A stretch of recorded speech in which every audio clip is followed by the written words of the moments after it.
kita duduk di majelis yang mulia ini untuk memperingati Isra wal Mi'raj baginda Nabi besar Muhammad sallallahu alaihi wasallam. Kita duduk di sini, kita tidak pernah memandang langsung wajahnya Nabi. Kita tidak pernah berjumpa langsung dengan Nabi. Kita tidak pernah duduk bersama-sama dengan Nabi. Untuk apa kita duduk di sini kalau bukan karena iman dan cintanya kita kepada Nabi Muhammad? Padahal kita tidak pernah berjumpa dengan Nabi, bertemu dengan Nabi tidak pernah, duduk bersama Nabi tidak pernah. Tapi kita beriman kepada Nabi Muhammad. Kita cinta kepada Nabi Muhammad. Kita umat yang dirindukan oleh Nabi, umat yang dicintai oleh Nabi. Rasulullah ketika beliau sedang duduk bersama para sahabat, Rasulullah berkata, wahai para sahabat, tahukah kalian golongan-golongan yang soleh? Tahukah kalian golongan-golongan yang mulia? Sahabat berkata, apakah para malaikat ya Rasulullah? Rasul berkata, bagaimana mungkin malaikat tidak mulia sedangkan mereka berada di sisi Allah? Ada lagi yang mulia. Apakah para nabi dan rasul? Bagaimana mungkin nabi dan rasul tidak mulia sedangkan Allah menurunkan wahyu untuk mereka? Ada lagi yang mulia. Apakah kami ya Rasulullah? Bagaimana mungkin kalian para sahabatku tidak mulia sedangkan aku berada di tengah-tengah kalian?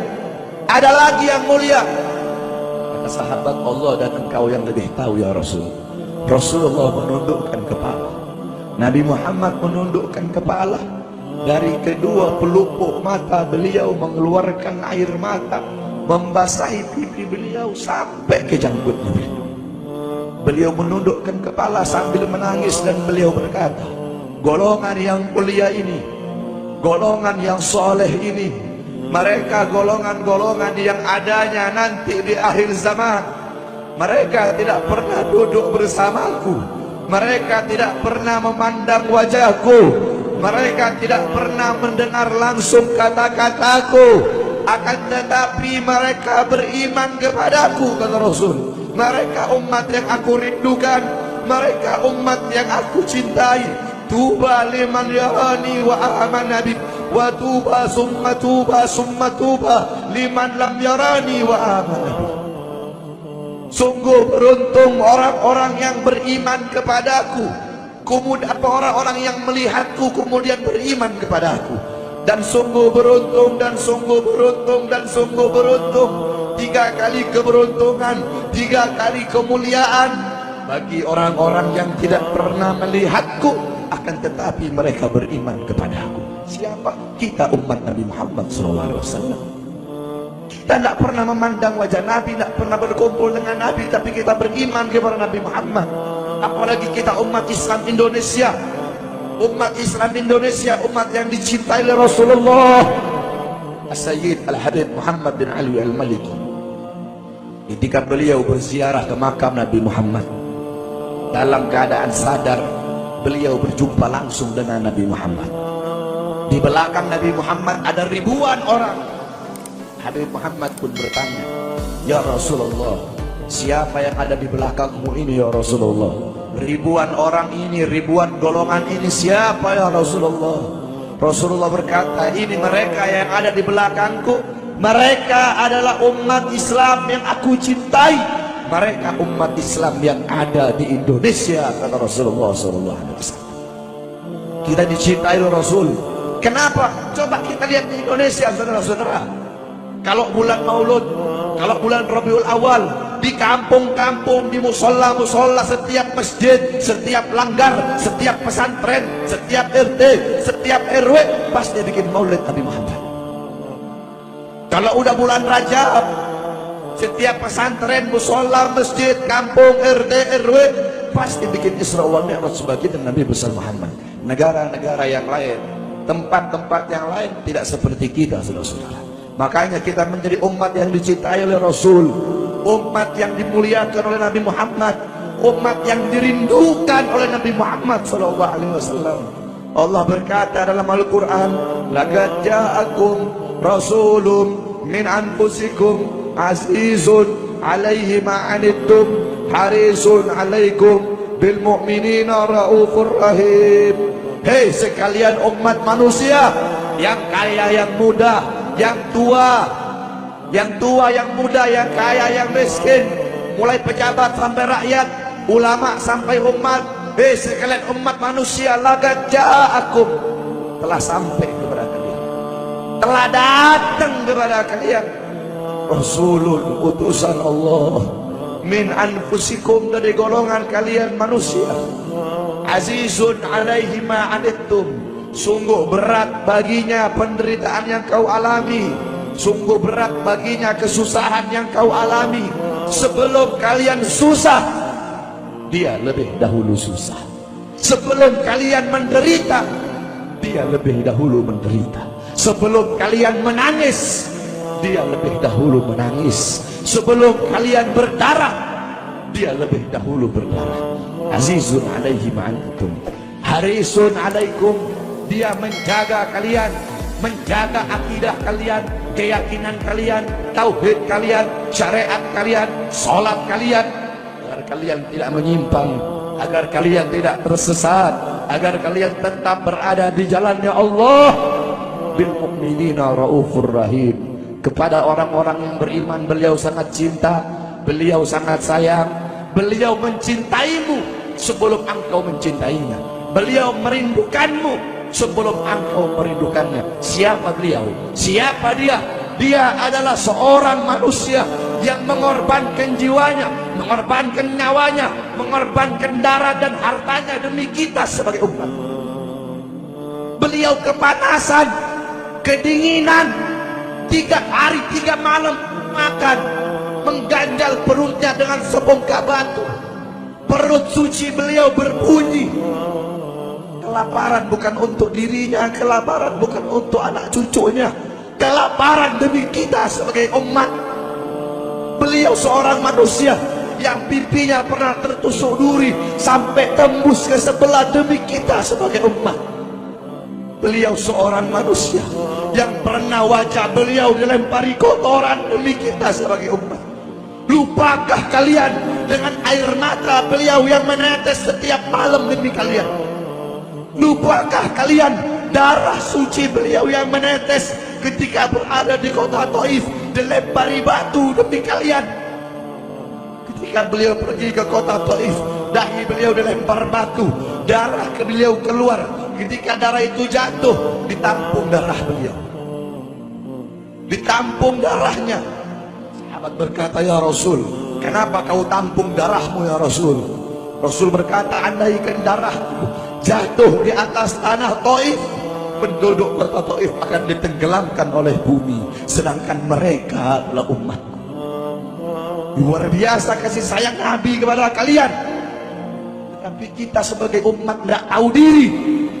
Kita sebagai umat merusak sunnahnya. Kita sebagai umat melanggar ajarannya. Kita sebagai umat semakin hari semakin jauh darinya, meninggalkan pakaiannya, meninggalkan ajarannya, meninggalkan sunnahnya, meninggalkan kepribadiannya, meninggalkan akhlaknya, meninggalkan Al-Qur'annya.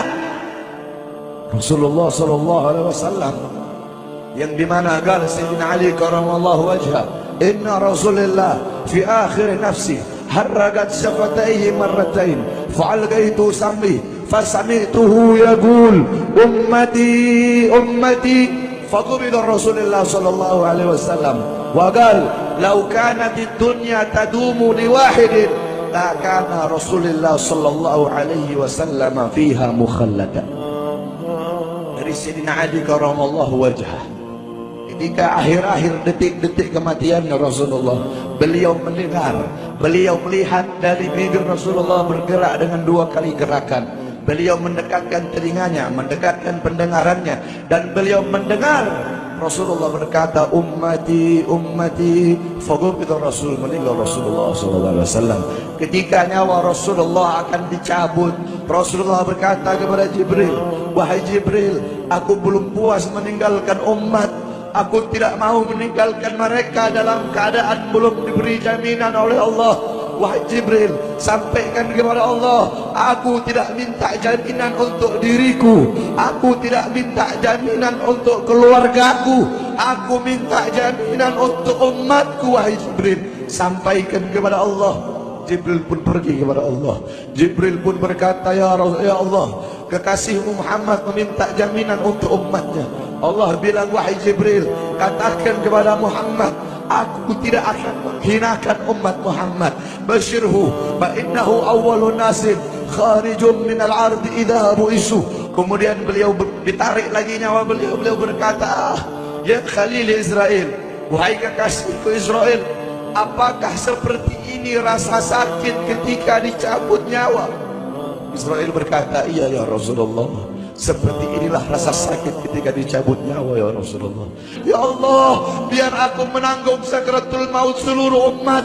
Ya Allah, mereka tidak akan kuat, mereka tidak akan sanggup. Aku nabi mereka, aku memimpin mereka.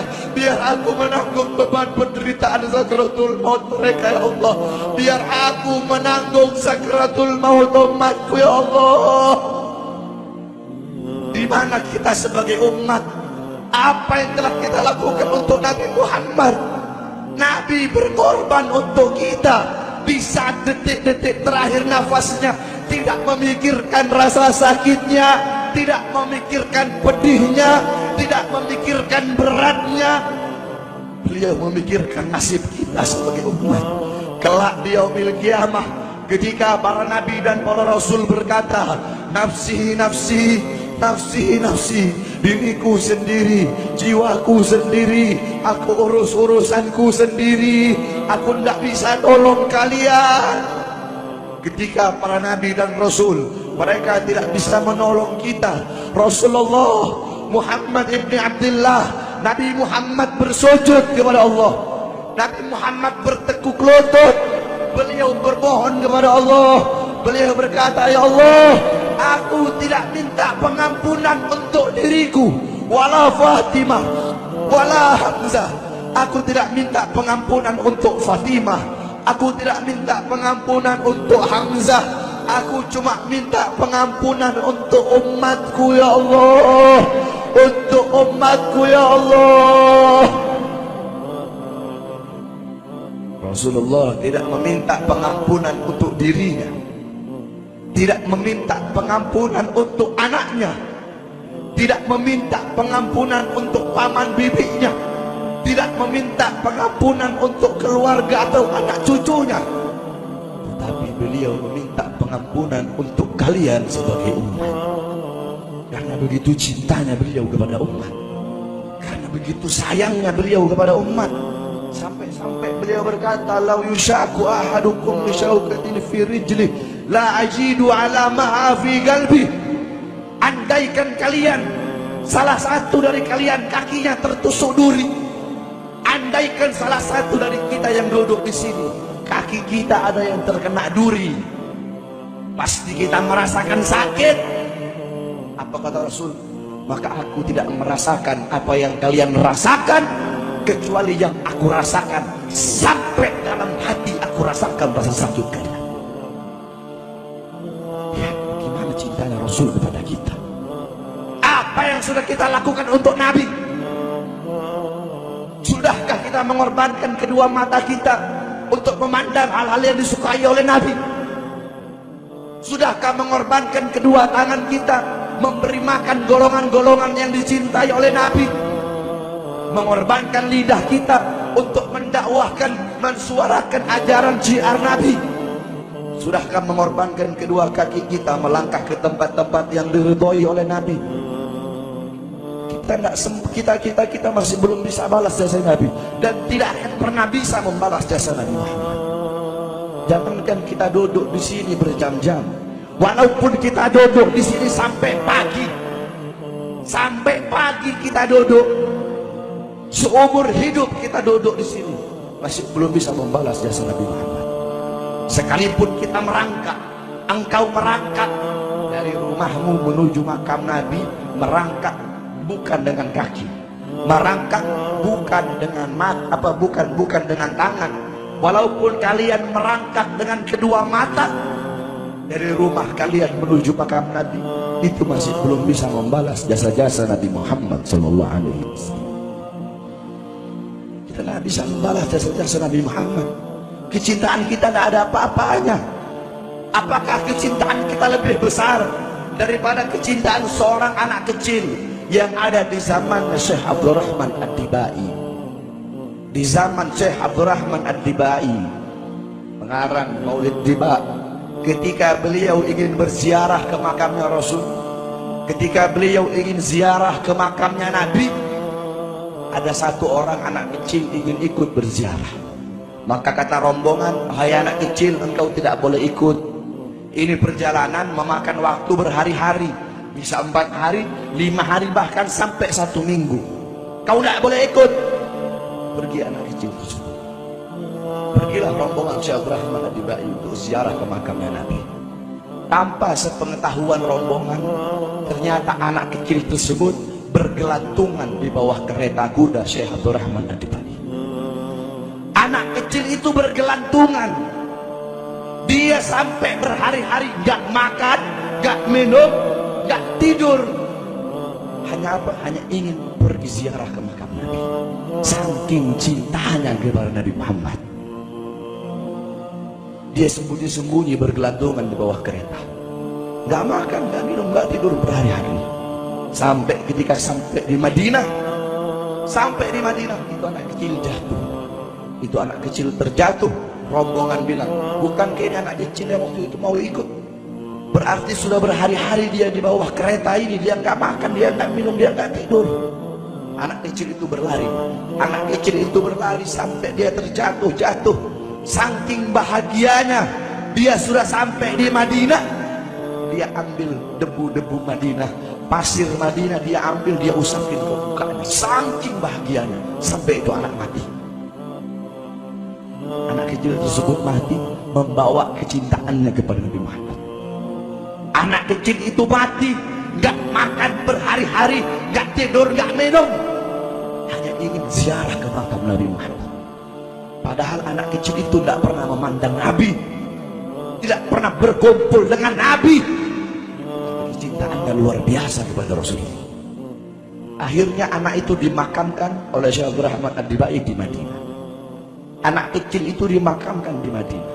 Nah, setiap tahun Syekh Abdurrahman Ad-Dibai ziarah ke makamnya Nabi, pasti ziarah ke makam itu anak kecil. Yang anehnya, setiap Syekh Abdurrahman Ad-Dibai ziarah makam anak kecil tersebut, kubur anak kecil tersebut bergeser dengan sendirinya mendekati makam Nabi Muhammad SAW. Sampai sekarang makam anak kecil itu ada di samping Masjid Nabawi. Saking cintanya anak kecil tersebut kepada Rasulullah SAW. Kecintaannya kita nggak ada apa-apanya. Kita tiap hari maksiat, tiap hari berbuat dosa, melakukan hal-hal mungkarat, dhalalat, sayyiat. Takutlah kita kepada Allah. Kembalilah ke ajaran Nabi Muhammad. Jadikan beliau sebagai teladanmu, jadikan beliau sebagai pedomanmu.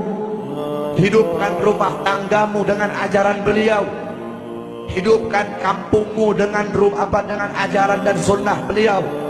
Jadikan rumah tanggamu rumah tangga Sayyidina Muhammad, kampungmu kampung Sayyidina Muhammad, desamu desa Sayyidina Muhammad, kotamu kota Sayyidina Muhammad. La ilaha illallah Muhammadun Rasulullah.